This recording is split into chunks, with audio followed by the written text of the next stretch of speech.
30.1 प्रस्तावना। राजनीति का एक चिरस्थायी मुद्दा जिसके लिए एक समस्या बनी रही है, अर्थात व्यक्तिगत अधिकार और राज्य की सत्ता के बीच सही संतुलन स्थापित करना। जहां एक ओर राज्य में स्थायित्व और व्यवस्था का होना आवश्यक है, वहीं दूसरी ओर व्यक्तित्व विकास और समृद्ध एवं खुशहाल जीवन व्यतीत करने के लिए व्यक्तिगत अधिकारों का होना भी नितांत आवश्यक है। अधिकार और सत्ता एक दूसरे के विरोधी नहीं, बल्कि ये दोनों ही एक दूसरे के संपूरक हैं। ये एक दूसरे के स्वरूप और अंतर्वस्तु को सुसज्जित करते हैं।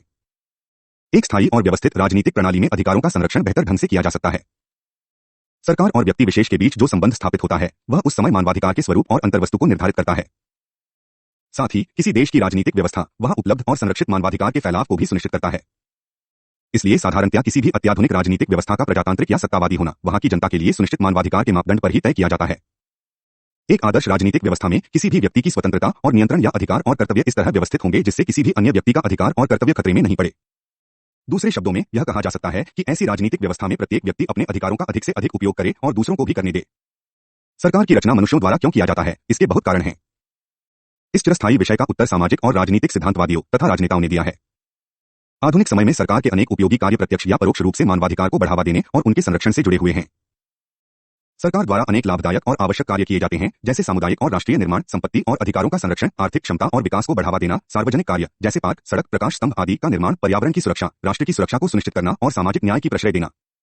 आधुनिक सरकार संपत्ति और अन्य संसाधनों का जनता में पुनर्वितरण कर सामाजिक न्याय को बढ़ावा देती है। कुछ राज्य जैसे भारत ने विवेक आधारित कानूनों का एक विशाल निकाय स्थापित कर दिया है। 20वीं शताब्दी के एक उत्कृष्ट अंतर्राष्ट्रीय वकील और मानवाधिकार के प्रसिद्ध समर्थक सर हर्ष लॉटरपैच की उक्ति आधुनिक कानून और सरकार के क्रियाकलापों की स्फूर्ति को बहुत ही सही रूप में उजागर करता है। 1947 में उनकी यह टिप्पणी उल्लेखनीय, राष्ट्रीय और अंतर्राष्ट्रीय सभी कानूनों का चरम उद्देश्य है मानव व्यक्तित्व और उसके मौलिक अधिकारों का संरक्षण करना। इसी प्रकार संयुक्त राज्य अमेरिका के एडलाई स्टीवेंसन ने टिप्पणी की थी, हम जो कुछ भी करते हैं या करने की कोशिश करते हैं, उन सबके मूल में मानवाधिकार ही है। विधिवक्ता और राज्यवेत्ता की ये दो उक्तियां निश्चित रूप से यह उजागर करती हैं कि मानव जीवन में मानवाधिकार ने एक महत्वपूर्ण स्थान बनाया है। साथ ही यह भी सच है कि हमारा अधिकांश समय मानवाधिकार के विश्लेषण, प्रश्रय और संरक्षण में ही समर्पित है। इस तथ्य को पुनः याद रखना आवश्यक है कि प्रतिष्ठित और समसामयिक राजनीतिक सिद्धांतों द्वारा इस महत्वपूर्ण सारतत्व की बार बार पुष्टि की गई है कि राज्य व्यक्ति के लिए है, यहां तक कि समाज और कानून व्यवस्था भी, न कि व्यक्ति राज्य के लिए। संक्षेप में यह कह सकते हैं कि मानवाधिकार वर्तमान समय की सर्वाधिक शक्तिशाली संकल्पना के रूप में उभरी है। संयुक्त राष्ट्र के भूतपूर्व सेक्रेटरी जनरल बुतरूस घाली का मत है कि यह मनुष्यों की आम भाषा है और राजनीति का चरम आदर्श है। अभिव्यक्ति की इस विधि, भाषा को अपनाने पर यह लोगों को दूसरों को समझने में मदद करता है और अपने इतिहास का रचयिता बनाता है। आज प्रत्येक व्यक्ति अपनी बात करता है और अपनी पहचान आगे बढ़ने तथा संरक्षण के लिए संघर्ष करता है। 30.2 मानवाधिकार का अर्थ। यद्यपि मानवाधिकार की संकल्पना राजनीति विज्ञान का केंद्र बिंदु है, लेकिन इसकी सही समझ नहीं हो पाई है। इसके अर्थ प्रकृति और अंतर्वस्तु पर किसी भी प्रकार का समझौता नहीं किया जा सकता। यह एक ऐसी संकल्पना है जो न केवल पूर्व समाजवादी राज्यों का प्रतिनिधित्व करने वाले और पश्चिमी प्रजातांत्रिक राज्यों का प्रतिनिधित्व करने वाले देशों के बीच विवाद का कारण रहा है, बल्कि विकासशील और विकसित देशों के बीच भी विवाद का कारण रहा है। सभी की मानवाधिकार की अलग अलग अवधारणा है। विश्व में पश्चिम के तथाकथित प्रथम श्रेणी के राज्य व्यक्ति की सर्वप्रमुखता में विश्वास करते थे, जबकि पूर्व के साम्यवादी राज्य संप्रदाय और उसकी भलाई को प्रमुखता देते थे। इस कारण संप्रदाय में सामूहिक अधिकारों से व्यक्ति विशेष को लाभ होता था, क्योंकि महिला या पुरुष के लिए इन अधिकारों के उपभोग की उचित व्यवस्था थी। पहले ने आर्थिक, सामाजिक और सांस्कृतिक अधिकारों को प्रमुखता दी और साथ ही इस बात पर भी जोर दिया कि विद्यमान वर्गीकृत समाज की विशेषताओं से इसे अलग नहीं किया जा सकता, जबकि दूसरे ने नागरिक और राजनीतिक अधिकारों की प्रमुखता पर जोर दिया। 20वीं शताब्दी का अधिकांश समय राष्ट्रीय और अंतर्राष्ट्रीय शासन में उपरोक्त की प्राथमिकता का मुद्दा एक विवाद का विषय बना रहा। तृतीय विश्व के उभरते नए राज्यों ने जहां पूर्वी और पश्चिमी मानवाधिकार के आदर्श को अपने संविधान में नमूने के आधार पर अपनाया है, वहीं समाख्य या सामूहिक अधिकार को केंद्र बिंदु बनाया है, जैसे लोगों के आत्मनिर्णय का अधिकार जिसमें प्राकृतिक संसाधनों पर उनकी प्रभुता का अधिकार भी शामिल है, विकास का अधिकार, स्वस्थ एवं परिस्थिति अनुकूल संतुलित वातावरण का अधिकार, शांति का अधिकार, लोगों को पैतृक संपत्ति प्राप्त करने का अधिकार शामिल है। नागरिक और राजनीतिक अधिकारों का आर्थिक और सामाजिक अधिकारों पर अंतः आश्रित और अविभाज्य होने पर भी ये जोर देते हैं। आत्म मानवाधिकार की आधुनिक अवधारणा अपने स्वरूप और अंतः वस्तु से व्यापक है। इसमें 3 प्रकार के अधिकार हैं: नागरिक और राजनीतिक, आर्थिक, सामाजिक और सांस्कृतिक, और उभरते संगठित या सामूहिक अधिकार। सच यह है कि अधिकारों की सूची हर दिन बढ़ रही है, लेकिन यह भी तय है कि मानवाधिकार से संबंधित कोई भी तालिका कभी भी अंतिम या संपूर्ण नहीं होगी। इसकी विषय वस्तु उस समय के राज्य की नीतिपरक जागरूकता या सभ्यता के विकास पर निर्भर करता है। सामान्य रूप से यह जानना संतोषप्रद होगा कि पूर्व के मानवाधिकार का अवबोधन अब पश्चिमी अवबोधन को ग्रहण करने की ओर बढ़ रहा है। साथ ही नागरिक और राजनीतिक अधिकारों को पहले की अपेक्षा अधिक महत्व दिया जा रहा है। साम्यवाद का दहना और शीत युद्ध का अंत यह दर्शाता है कि मानवाधिकार संबंधी विभिन्न अवधारणाओं पर विवाद अब आपसी प्रत्यारोपों का विषय नहीं रह गया है, बल्कि पूर्व और पश्चिम के बीच आपसी समझौता की स्फूर्ति धीरे धीरे उभर कर आ रही है। यद्यपि अधिकार की मान्यता से संबंधित अनेक पारिभाषिक समस्याएं विद्यमान हैं, तथापि यह इकाई न तो पूर्वोक्त पर विचार करता है और न ही साहित्य में प्राप्त विभिन्न परिभाषाओं को सूचीबद्ध करता है। हमारी समझ में मानवाधिकार हमारे जीवन की वे शर्तें हैं जो मानवगत विशेषताओं, अंतर्विवेक और आध्यात्मिक जरूरतों को पूरा करने, उनके उपयोग और विकास के मार्ग को प्रशस्त करते हैं। इनकी अनुपस्थिति में हमारे व्यक्तित्व का विकास असंभव है। ये हमारे स्वभाव के मूल तत्व हैं। इसके बिना हम मानव के रूप में जीवन व्यतीत नहीं कर सकते। संक्षेप में माइकल फ्रीडेन के मत में यह संकल्पनात्मक बुद्धि एक ऐसा साधन है जो भाषाशास्त्र के रूप में व्यक्त है, साथ ही यह प्राथमिकता के आधार पर कुछ मानविक या सामाजिक दायित्वों को निश्चित करता है जो मानव जाति के उचित क्रियाकलापों के लिए आवश्यक है। इन दायित्वों के लिए यह एक बीजकोष के रूप में काम करता है। यह ऐसे संरक्षण को सुनिश्चित करने के लिए विचारयुक्त व्यवहार का आग्रह करता है। 30.3 मानवाधिकार का उद्भव। नागरिकों के अधिकार और कर्तव्य का विचार उतना ही पुराना है जितना राज्य को संकल्पना। इसका मूल यूरोप के प्राचीन ग्रीक और रोमन राजनीतिक प्रणाली में, चीन के कन्फ्यूशियन पद्धति में, मुगलकालीन इस्लामिक प्रणाली में और भारत के पंचायत प्रणाली में मिल सकता है। लेकिन आज जिस अर्थ में अधिकारों को समझा गया है, उस समय उन्हें नहीं इन अर्थों में समझा गया था और नहीं उसका इतना विकास हुआ था। यह तत्कालीन सामाजिक राजनीतिक वातावरण के अनुकूल था। बहुत सारी घटनाएं और क्रांतियों ने मानवाधिकार के विकास में योगदान किया है। 3 ब्रिटिश संवैधानिक दस्तावेजों में सबसे पहला मानवाधिकार का प्रपत्र प्राप्त होता है। ये 3 दस्तावेज है मैग्ना कार्टा 1215 अधिकारों की याचिका पिटिशन ऑफ राइट्स, 1628 अधिकारों का बिल ऑफ राइट्स, 1689। ये 3 दस्तावेज आधुनिक अधिकार संबंधी बिल के अग्रदूत हैं। मानव स्वतंत्रता के लिखित आश्वासन की आवश्यकता को 17वीं और 18वीं शताब्दी के शासन व्यवस्था ने महसूस किया। मानव अधिकारों का सम्मान ही 18वीं शताब्दी के शासन का प्रभावी विषय वस्तु था। व्यावहारिक रूप में इसके फलने फूलने को हम कुछ ऐतिहासिक दस्तावेजों से आंक सकते हैं, जैसे 1776 में वर्जीनिया का अधिकार संबंधी घोषणा, अमेरिका की स्वतंत्रता को घोषणा 1776, व्यक्ति और नागरिक के अधिकारों की फ्रांस की घोषणा 1789, और जो सर्वाधिक महत्व का है वह है संयुक्त राज्य के संविधान में संशोधन, जिसे 1791 के अमेरिकी अधिकार बिल के रूप में अपनाया गया। मानवाधिकार के संरक्षण के लिए संयुक्त राज्य के संवैधानिक निर्धारण तथा उसके साथ जुड़े अधिकार संबंधी बिल ने नमूने का काम किया। बहुत वर्षों तक संयुक्त राज्य का यह नमूना अकेला ही था, लेकिन बाद में अनेक देशों ने अपने संविधान में अधिकारों का बहुत ही विस्तृत रूप से समावेश किया, जैसे 1831 का बेल्जियन संविधान, 1848 का इटली संविधान, 1864 का ग्रीस संविधान, 1866 का डेनमार्क संविधान, 1867 का ऑस्ट्रिया संविधान, 1876 का स्पेन संविधान, 1893 का अर्जेंटीना संविधान। 20वीं शताब्दी तक समावेश की यह प्रक्रिया जारी रही। वर्तमान समय में विश्व के अधिकांश राज्यों ने लिखित संविधान मुहैया कराया है ताकि कोई भी व्यक्ति अपने मूल अधिकार और स्वतंत्रता से वंचित न रहे, और साथ ही अधिकारियों द्वारा इसके दुरुपयोग और नियंत्रण की भी उचित व्यवस्था की गई है। जहां एक ओर ब्रिटिश, अमेरिकन और फ्रांस के दस्तावेजों ने अपने नागरिक और राजनीतिक अधिकारों में धीरे धीरे महत्वपूर्ण विस्तार किया, वहीं दूसरी ओर 1917 के सोवियत रूस की अक्टूबर क्रांति ने सामाजिक, आर्थिक और सांस्कृतिक अधिकारों को सामने लाकर खड़ा कर दिया। मानवाधिकार की इस नई अवधारणा के विकास पर इस समाजवादी क्रांति ने अपना टिकाऊ प्रभाव डाला, जिसमें आर्थिक, सामाजिक और सांस्कृतिक अधिकारों को मानवाधिकार के रूप में ही स्थान दिया गया था। परंपरागत रूप से पाश्चात्य उदारवादी देशों ने, जिसमें उनके विद्वान भी शामिल हैं, इसे मानवाधिकार के रूप में नहीं माना है। संयुक्त राष्ट्र के तत्वाधान में तैयार की गई अनेक अंतर्राष्ट्रीय मानवाधिकार संधियों की रूपरेखा पर समाजवादी क्रांति का प्रभाव देखा जा सकता है। 1945 में संयुक्त राष्ट्र की स्थापना के बाद अंतर्राष्ट्रीय मानवाधिकार बिल तैयार करने की प्रक्रिया की शुरुआत हुई। 1948 में इसने सार्वभौमिक मानवाधिकार घोषणा पत्र को अपनाया, जिसमें एक ही दस्तावेज में नागरिक, राजनीतिक तथा आर्थिक सामाजिक दोनों ही अधिकारों को शामिल किया गया।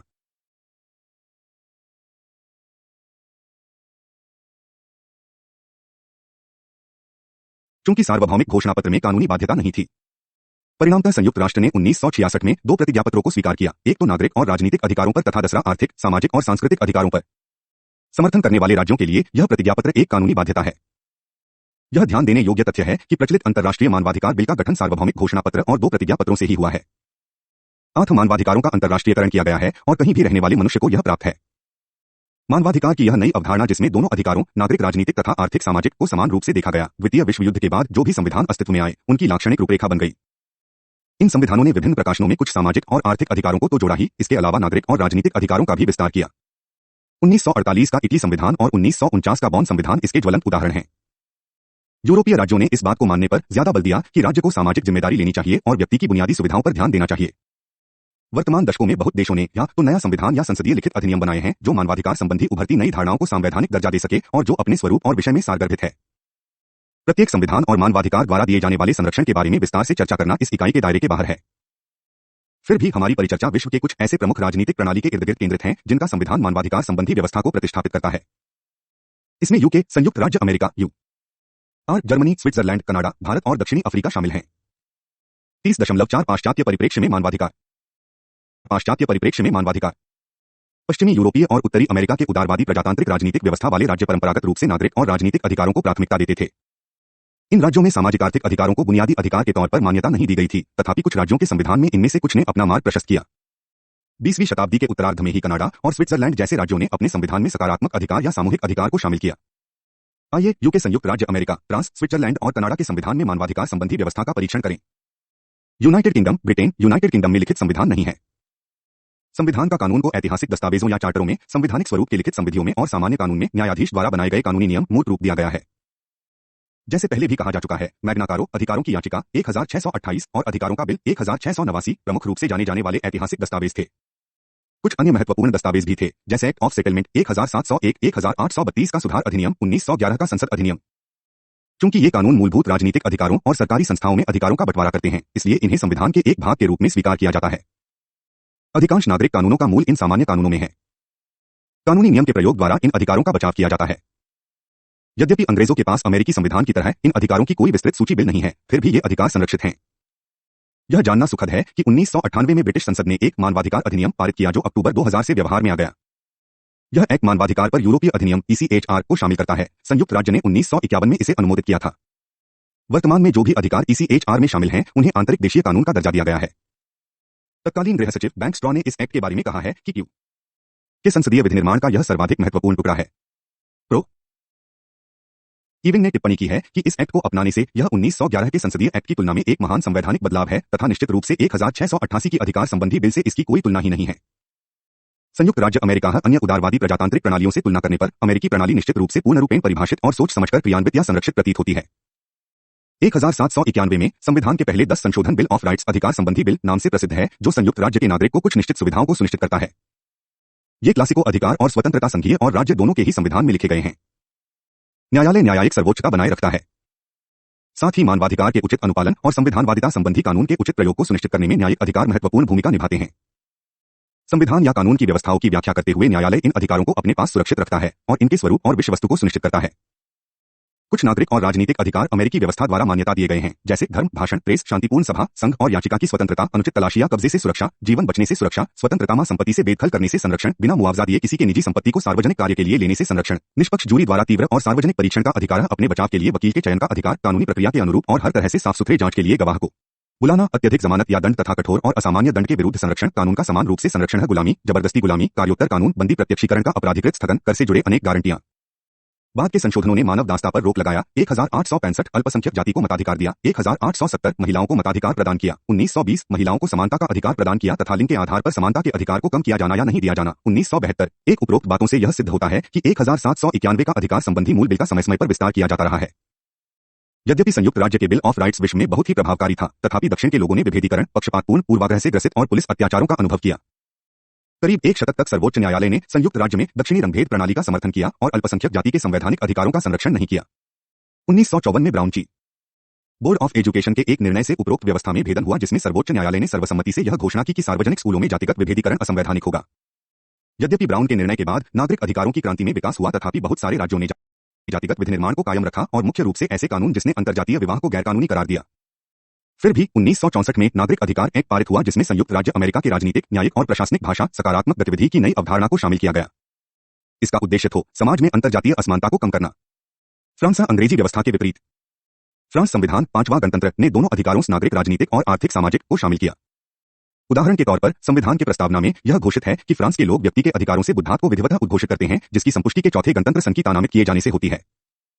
संविधान कुछ अधिकारों को मान्यता देती है और सुनिश्चित बतात अपनी इच्छानुसार संगठन बनाना, विपक्षीय समझौता करना, हड़ताल करना, सभी लोगों को समान रूप से शिक्षा मिलना, बीमारी जैसी आपदाओं, बेरोजगारी और वृद्धावस्था से संरक्षण की सुनिश्चितता। ये सभी व्यक्तिगत स्वतंत्रताएं प्रशासनिक व्यवस्था के दायरे में ही प्रदान की जाती हैं, लेकिन यह प्रक्रिया राजनीतिक स्वतंत्रता को अपेक्षा कम व्यक्तिगत अधिकारों को ही सुरक्षित करती है, जैसे संपत्ति का अधिकार। परंपरागत नागरिक स्वतंत्रताओं का उल्लंघन असामान्य नहीं है। फ्रांसीसियों के मूलभूत स्वतंत्रता से संबंधित सही मामले में असीमित अधिकार वहां के राष्ट्रपति को अनुच्छेद 16 द्वारा दिया गया है। जर्मनी पूर्व पश्चिमी जर्मनी का 1949 का बॉन्ड बेसिक कानून वहां का संविधान अध्याय 1 के 19 अनुच्छेदों में मूलभूत अधिकारों को सुनिश्चित किए गए हैं। 1919 के वीमर संविधान को तुलना में अधिकारों की बहुत ही प्रभावी सूची इसमें शामिल की गई है, जो केवल धार्मिक संगठनों को अधिकार प्रदान करती है। नया संविधान किसी भी व्यक्ति के मूलभूत अधिकारों की अनुल्लंघनीयता को सुनिश्चित करता है, जैसे व्यक्तित्व के पूर्ण विकास का अधिकार, पूजा और अभिव्यक्ति की स्वतंत्रता, बैठकें करना या संघ के गठन की स्वतंत्रता, सभी जातियों और वर्गों तथा स्त्री पुरुष दोनों ही के लिए समान अधिकार की व्यवस्था। कुछ अनुच्छेद आंदोलन और इच्छानुसार कार्य करने की स्वतंत्रता की गारंटी देते हैं, लेकिन किसी के घर की तलाशी या उचित कानूनी प्रक्रिया के बिना किसी के निजी पत्र को पढ़ने से रोका गया है। साथ ही माता पिता के बच्चों को संभालने के महत्वपूर्ण अधिकार और कर्तव्य पर जोर दिया गया है। संपूर्ण शिक्षा व्यवस्था राज्य द्वारा संचालित की जाती है, जिसमें सांप्रदायिक और असांप्रदायिक दोनों ही स्कूल शामिल हैं। शिक्षकों के लिए शैक्षिक स्वतंत्रता सुनिश्चित की गई है, बशर्ते कि वे संविधान के प्रति वफादार हैं। संघ और समुदाय के निर्माण को सुनिश्चित करते हुए संविधान में यह भी कहा गया है कि यदि कोई भी मूल अधिकारों का उल्लंघन करेगा जिससे कि प्रजातंत्र पर खतरा हो, तो वह दंडनीय होगा।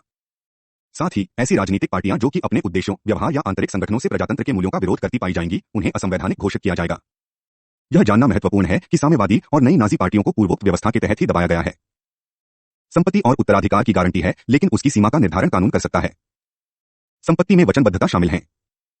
इसका उपयोग इस ढंग से होना चाहिए कि यह संपत्ति के मालिक के साथ ही साथ समुदाय की भलाई को बढ़ावा दें। अन्य अधिकार जिनकी गारंटी दी गई है वे हैं कानून के समक्ष समानता, सामाजिक लिंग की समानता, विवाह और परिवार से जुड़े अधिकार, परिवार की सुरक्षा, विवाह के अलावा अन्य पैदा हुए बच्चे, याचिका और शरण स्थान का अधिकार। बॉन्ड संविधान में यह उद्घोषणा है कि कुछ ऐसे मूल अधिकार हैं जिनका संशोधन नहीं किया जा सकता है। आपातकालीन अवस्था में सरकार ऐसे अधिकारों पर रोक लगा सकती है।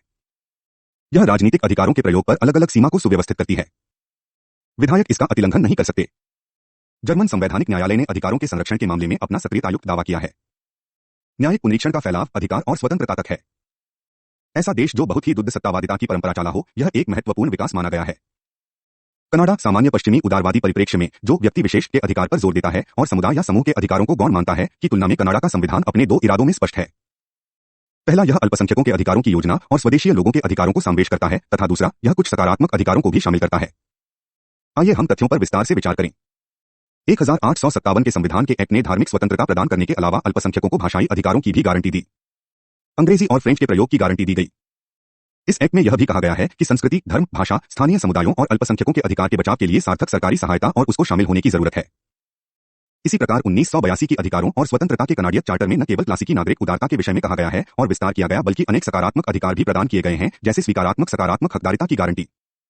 उदाहरण के तौर पर चार्टर का 23वां खंड फ्रेंच या अंग्रेजी भाषी अल्पसंख्यक माता पिता के बच्चों को उनकी ही भाषा में शिक्षा प्राप्त करने की गारंटी देता है। इसके लिए सार्वजनिक राशि की सुविधा दी गई है।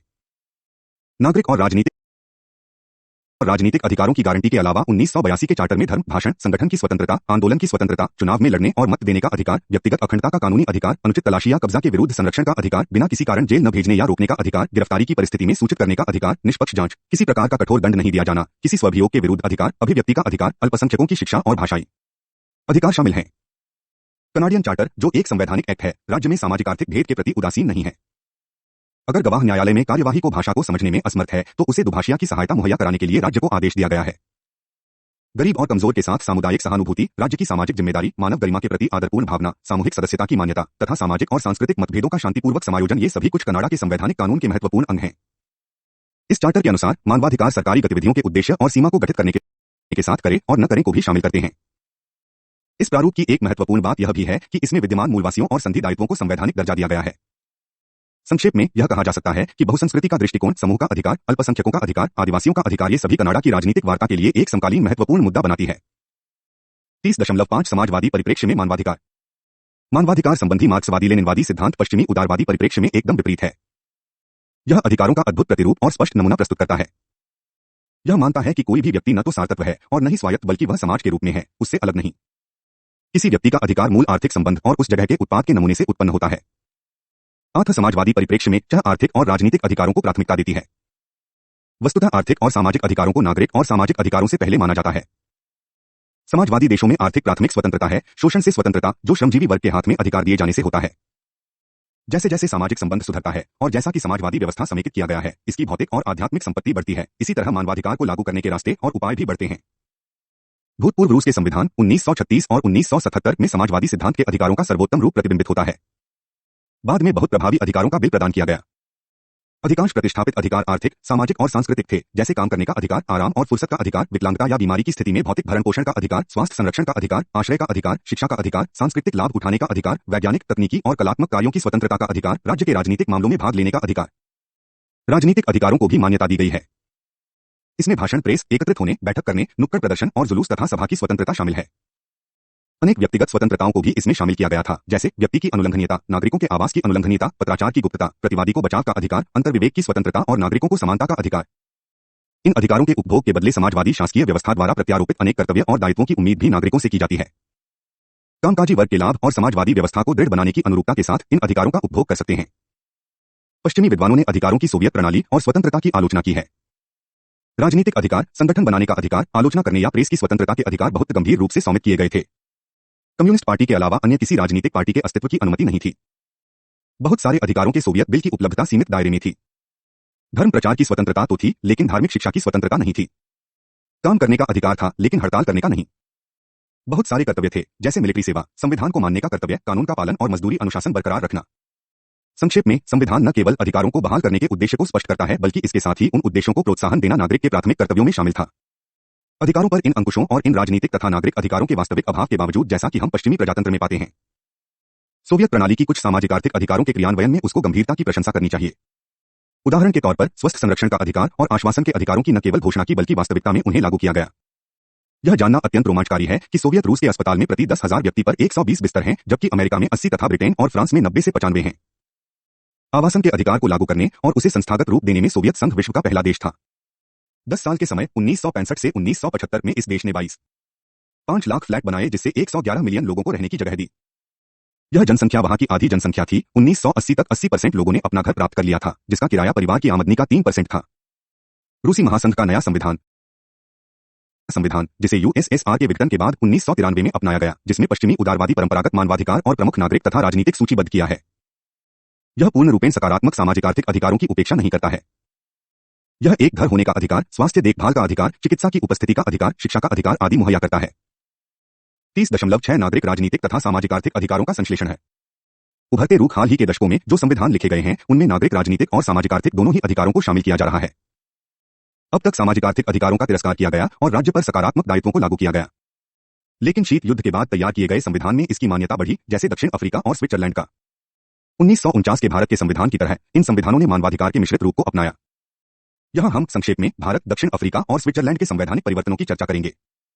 भारतीय संविधान ने नागरिक और राजनीतिक अधिकारों को अधिकारों के विस्तृत बिल में शामिल किया है, जिसकी गारंटी और लागू करने की जिम्मेदारी उच्चतम तथा उच्च न्यायालय को है। संविधान में मानव अधिकार और कर्तव्य के 5 महत्वपूर्ण तथ्यों की यहां चर्चा करना आवश्यक है। पहला, संविधान का अनुच्छेद 29 और 30 न केवल व्यक्ति के अधिकारों को शामिल करता है बल्कि अल्पसंख्यकों को सांस्कृतिक और शिक्षा के अधिकार को उपलब्ध कराता है। दूसरा, अछूत की प्रथा का अंत किया गया। अनुच्छेद 17, हिंदू महिलाओं तथा अछूतों के प्रति विभेदपूर्ण व्यवहार का बहुत सारे धर्मनिरपेक्ष कानूनों से अंत किया गया। हिंदू महिलाओं का अधिकार पुरुषों की तुलना में बहुत अधिक कम था। भारतीय संविधान व्यवस्था परंपरागत, अन्यायपूर्ण और स्तरीकृत, जो केवल उच्च वर्ग को ही अधिकार सुनिश्चित करता था, सामाजिक व्यवस्था को समानतावादी और समाजवादी व्यवस्था में परिवर्तित करने के लिए संघर्ष कर रहा है। तीसरा, यह समाज के कमजोर वर्ग जैसे अनुसूचित जाति और जनजाति, अन्य पिछड़ा वर्ग और महिलाओं के लिए सकारात्मक विभेद या स्वीकारात्मक नीतियों को प्रदान करता है। अपने विषय वस्तु और सीमा में यह नीति बेमिसाल है। विश्व में कहीं भी ऐसी नीति नहीं है। इस नीति के तहत 49.5% नौकरी इस समूह के लिए सुरक्षित है। इसके अलावा शैक्षिक संस्थाओं और विधान बनाने वाले इकाइयों में 22.5% स्थान सुरक्षित है। 1992 का 73वां और 74वां संविधान संशोधन एक्ट पंचायत और म्युनिसिपल इकाइयों में महिलाओं के लिए 33% स्थान सुरक्षित है। परिणामस्वरूप 1 मिलियन से भी अधिक महिलाएं पंचायतों और नगरपालिका के चुनाव में चुनी गई हैं, जो स्थानीय सरकार में इनकी बढ़ती भागीदारी को दर्शाता है। इससे प्रजातांत्रिक प्रणाली की जड़ और भी मजबूत हुई है। राज्य नीति के निर्देशात्मक सिद्धांत शीर्षक के तहत सामाजिक आर्थिक अधिकारों का संविधान में समावेश ही संविधान का चौथी महत्वपूर्ण विशेषता है। इन अधिकारों में शामिल हैं आजीविका के लिए समुचित साधनों का अधिकार, एक ही समान काम के लिए महिला पुरुष दोनों को समान मजदूरी पाने का अधिकार, आर्थिक शोषण के विरुद्ध अधिकार, बच्चों के शोषण के विरुद्ध और स्वस्थ विकास की सुविधा का अधिकार, संगत स्वतंत्रता और सम्मान का अधिकार, न्याय पाने का समान अवसर और निःशुल्क कानूनी मदद पाने का अधिकार, काम करने का अधिकार, बेरोजगारी, वृद्धावस्था, बीमारी और अनर्जित अन्य मामलों में मानवोचित सहायता तथा गर्भावस्था में आराम का अधिकार, सुचारू रूप से जीवन यापन करने के लिए मजदूरों को काम के लिए अनुकूल परिस्थिति और उचित मेहनताना पाने का अधिकार तथा उद्योग के प्रबंधन में मजदूरों की भागीदारी का अधिकार।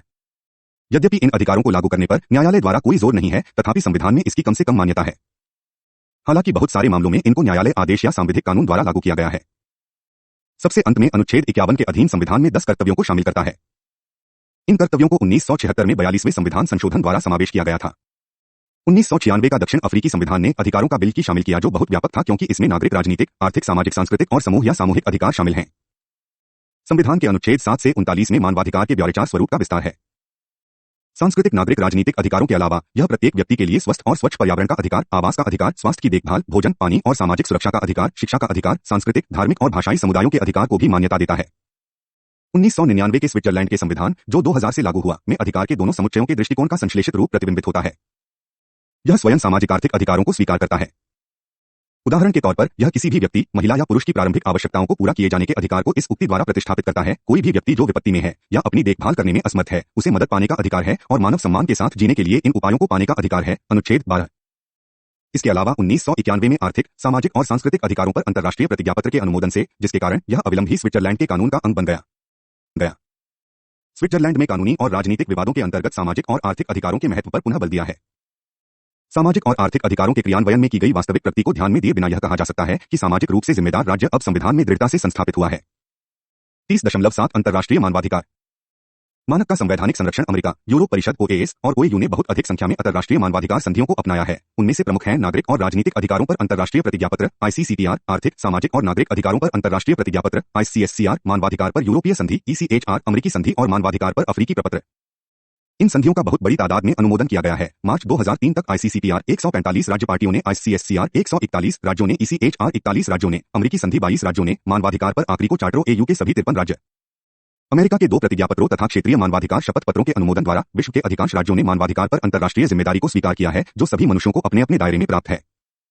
अंतर्राष्ट्रीय अधिकारों के बिल में वर्णित अधिकारों को दिया गया वास्तविक घरेलू संरक्षण संयुक्त राष्ट्र प्रतिज्ञापत्रों से प्रासंगिक राज्य की पार्टियों की कानूनी और राजनीतिक व्यवस्था पर निर्भर करता है। कुछ राज्यों में, जैसे नीदरलैंड, आईसीसीपीआर का सीधा या प्रत्यक्ष प्रभाव है और इसलिए यह राज्य की पार्टी के घरेलू कानून का एक अंग है। इनके उल्लंघन पर घरेलू न्यायालयों में मुकदमा चलाया जा सकता है। अन्य राज्यों में आईसीसीपीआर स्वनिषेधाज्ञा लागू करना की है और इसलिए स्वतः म्युनिसिपल कानून का भाग नहीं है। जैसे ब्रिटेन, भारत और ऑस्ट्रेलिया में शपथ पत्रों को लागू करने से पहले विशेष रूप से घरेलू कानून में समावेश करना आवश्यक है। इनमें से किसी भी राज्यों में आईसीसीपीआर को समाविष्ट नहीं किया गया है। फिर भी इन राज्यों में न्यायालय द्वारा इनके लिखित कानून का संदिग्ध अर्थ लगाने और सामान्य कानूनों की कमियों में आईसीसीपीआर का प्रत्यक्ष प्रभाव है। 3 क्षेत्रीय मानवाधिकार संधियों में ईसीएचआर, जो सबसे पुराना है, 1953 से प्रभावी हुआ, उपलब्धि का बहुत प्रभावी रिकॉर्ड है। इसका पूर्वी और पश्चिमी यूरोपीय राज्यों, पूर्वी राज्यों में कम्युनिस्ट प्रणाली खत्म होने पर द्वारा भी पुष्टि की गई है। ईसीएचआर में गारंटी किए गए अधिकारों की सूची का विस्तार हुआ है। इसके साथ ही 1, 2, 6 और 7 विज्ञप्ति को अपनाकर नए अधिकारों को जोड़ा गया है, जैसे संपत्ति, शिक्षा, निष्पक्ष चुनाव का अधिकार, कर्ज के लिए कैद पर रोक, राष्ट्रिकों के निष्कासन पर रोक, विदेशियों के सामूहिक निष्कासन पर रोक, मृत्युदंड का उन्मूलन, गलत दोष सिद्धि के लिए गुलाबजा। राज्य की अधिकांश घाटियों में ईसीएचआर ने घरेलू कानून के दर्जा को प्राप्त किया, जैसे इसे ब्रिटेन, नॉर्डिक, बाल्टिक देशों में शामिल किया गया है। क्रोएशियन संविधान में अनुच्छेद 134, यह संधि 1997 के अनुमोदन के बाद आंतरिक कानून का एक भाग बन गई, जिसमें साधारण कानून से ज्यादा कानूनी शक्ति हो गई। स्लोवेनिया में भी ईसीएचआर का ऐसा ही दर्जा है। वेको गणतंत्र के 10वें अनुच्छेद में संधि तुरंत ही लागू हो गई और राष्ट्रीय घरेलू कानून में विद्यमान है। हाल ही के वर्षों में अनेक देशों में संविधान निर्माताओं ने अपने संविधान में विशेष शर्त द्वारा अंतर्राष्ट्रीय मानवाधिकार के मानकों के पालन के बढ़ते हुए महत्व की आवश्यकता पर जोर दिया है। ऐसे अनुच्छेद स्वीडिश अध्याय 2 अनुभाग 23, नॉर्वेजियन अनुभाग 110B, लैट्वियन अनुच्छेद 89 और फिनिश भाग 16 संविधान में लिखी गई है। नॉर्वे में मानवाधिकार एक्ट 21 मई 1999 को जारी किया गया। इस एक्ट की खास विशेषताएं हैं जिन्हें इसमें शामिल किया गया है और 3 संधियों ईसीएचआर, आईसीसीपीआर और आईसीएससीआर को भी समाहित करता है। इस्टोनिया अनुच्छेद 3 और 123 और लिथुएनिया अनुच्छेद 138 में अंतर्राष्ट्रीय मानवाधिकार को प्राप्त करने की संवैधानिक गारंटी घरेलू अनुप्रयोज्यता पर सामान्य खंडों द्वारा और अंतर्राष्ट्रीय प्रबंधों की सर्वोच्चता द्वारा प्राप्त की गई है। अतः उपर्युक्त इन सभी देशों में ईसीएचआर प्रावधानों को राष्ट्रीय न्यायालयों में कानून के रूप में लिया जा सकता है और ऐसे अधिकार बनाए जाते हैं जो व्यक्ति द्वारा सीधे रूप से लागू हो सके। यहां तक कि राज्य की पार्टियों में, जहां संधि को घरेलू कानून में शामिल नहीं किया गया है, वहां राष्ट्रीय न्यायालय घरेलू कानूनों को स्पष्ट और लागू करने के समय इन्हें ध्यान में रख सकते हैं ताकि इस संधि का उल्लंघन न हो। फिनलैंड एक कदम आगे गया है। हाल ही के 1995 के अधिकार सुधार बिल में संविधान एक्ट के अध्याय 2 में आर्थिक और सामाजिक अधिकारों को शामिल किया गया है। इससे यह भी स्पष्ट होता है कि सामाजिक आर्थिक अधिकारों को न्यायिक रूप से भी लागू किया जा सकता है।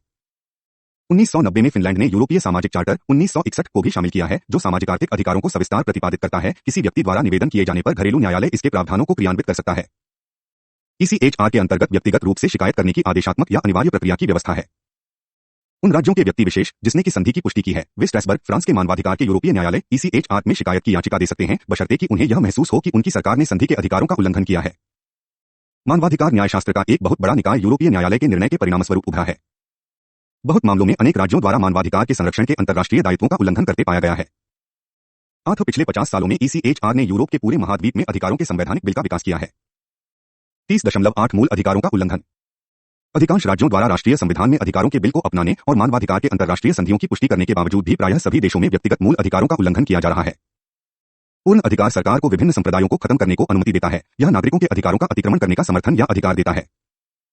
जहां एक ओर सरकार मानवाधिकार की धारणा को संस्था का रूप दे सकती है और साथ ही किसी की जाति, रंग, लिंग या धर्म के आधार पर भेद किए बिना उसे संरक्षण दे सकती है, वहीं ये अपने अधिकारों को बहुत ही व्यवस्थित रूप में मानवाधिकार के उल्लंघन के लिए भी उपयोग कर सकती है। 20वीं शताब्दी ने विश्व के सभी समाजों में बृहद रूप से नागरिक, राजनैतिक, आर्थिक, सामाजिक और सांस्कृतिक अधिकारों के विकास को देखा है। फिर भी इसके साथ ही मूल मानवाधिकार जैसे जीवन का अधिकार, मजदूरी और शोषण से स्वतंत्रता आदि का इतनी अधिक मात्रा में उल्लंघन इससे पहले नहीं हुआ था। लाखों लोगों ने तानाशाही शासनकाल में राजनीतिक उत्पीड़न में अपनी जान गंवाई है। नाजी के उन्मूलन शिविरों में और पूर्व सोवियत संघ में स्टालिन के शासनकाल में लाखों लोग मारे गए। चीन, Cambodia, Iraq, Chile, Argentina, Guatemala और हैती में मानवाधिकार का पूर्ण रूप से उल्लंघन देखा गया है। बोस्निया हर्जिगोविना और दक्षिण अफ्रीका के रंगभेद शासनकाल में अधिकारों का उल्लंघन कुछ कम मात्रा में देखा गया। सरकारी ताकतों का इस चरम सीमा पर दुरुपयोग धर्म संकट को बढ़ाता है, जो मूल अमेरिकी क्रांतिकारियों की परेशानी को भी बढ़ाता है। एक सरकार को इतना मजबूत होना चाहिए कि वह प्रभावी रूप से सरकार चला सके। लेकिन ऐसा भी मजबूत नहीं होना चाहिए जिससे कि वह उन्हीं के अधिकारों को नष्ट कर दे जिसकी सेवा के लिए उसे बनाया गया था।